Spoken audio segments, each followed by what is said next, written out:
My mum always said, why go bungee jumping when you can just have anxiety? You know, it's like that woof of adrenaline, and you get the prickly underarms, like somebody's just given you a fright, and it's that whoa of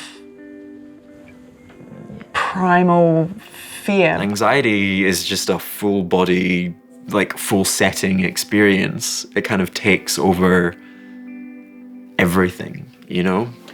I feel like a kitten that's been like trapped in a corner, kind of, you know, like there's nowhere I can go, and I'm going as far, like I've gone as far as I can go and there's nowhere else. Noises, sounds, light, like it's all very intense for me. It's like I feel like sort of like this tension in the back of my neck and head, like my brainstem kind of, like just being a bit compressed, and like just like tense lines going down my, I don't know, back, I guess. And I think my stomach probably clenches and I should just get over it or whatever. That was like how I was framed when I was young. I mean, you didn't really talk about anxiety so much like in the 80s and 90s. You overthink about a lot of things, and that actually constitutes the feeling of fear, of non-disclosure. Constant rumination about what people are thinking and like whether I'm doing something right, and then if I don't do something quite right, just it spirals into this, you know, oh, this is what they think, oh God, I'm the worst person ever, bye. When you're going about your day, your anxiety level might be like just kind of fizzling away, not too intense but not too low, and then something happens. Say I bump into a friend and I'm not prepared for it, and they say, hi Alex, and then my anxiety level just goes, and for that brief encounter, you know, my heart is pounding, I'm feeling very hot, very sweaty. I can only really speak about social anxiety from experience. Constantly feeling like you either have nothing to say or that you have to say something and that people are judging you for saying something or not saying something. I feel like some people get it confused with like being an introvert, but I'm definitely not an introvert, because if you put me in like a social situation, you know, I'm fine talking to other people and I'll make friends or I'll talk at a party. But it's just like the anxiety that holds me back. So it has been anxiety and a bit of depression, as well as like a whole bunch of other stuff.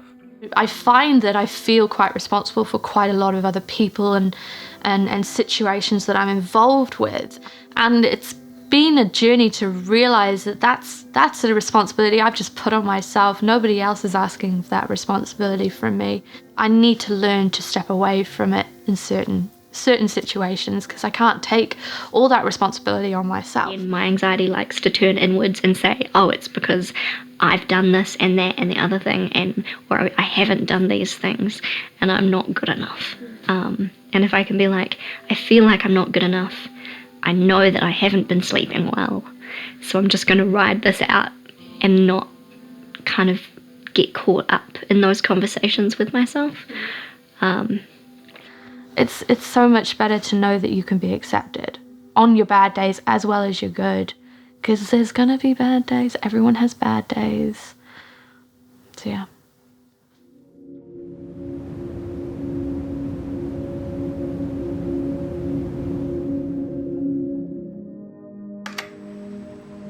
When I was in London, there were various stresses going on, various relationships that were kind of on the rocks.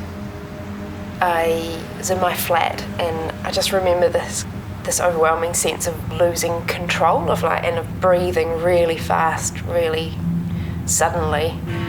And I didn't know what to do. I was just really confused and terrified, and I didn't really know why. I called up a friend asking if he could come and meet me all the way across London, so there was quite a while to wait, and I was just in this weird space. It's just kind of like I just disassociated from reality for a bit. Like I couldn't remember exactly where I was, and I couldn't remember if I'd actually called him or if I'd imagined that. It kind of like calmed me down a bit, and that things calmed down. But then when I would start talking about or thinking about this relationship, it was a partner I was with at the time who was going to come and visit me, I would get intensely paranoid. The fact that he was probably manipulating me, that he didn't know what his intentions were.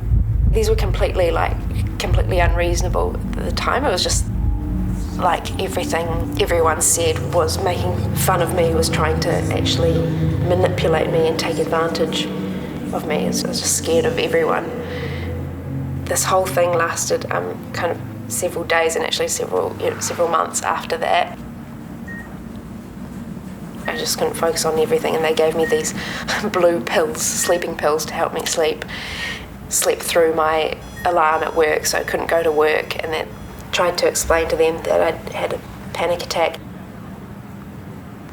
It'd be like these segments of 15 minutes where I managed to distract myself enough that I could make a few coffees, and then I would have a thought about this person or the situation, and I would just be off feeling like I just wanted it to stop.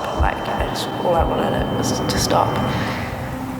Yeah, that continuous sense of dipping in and out of terror and paranoia.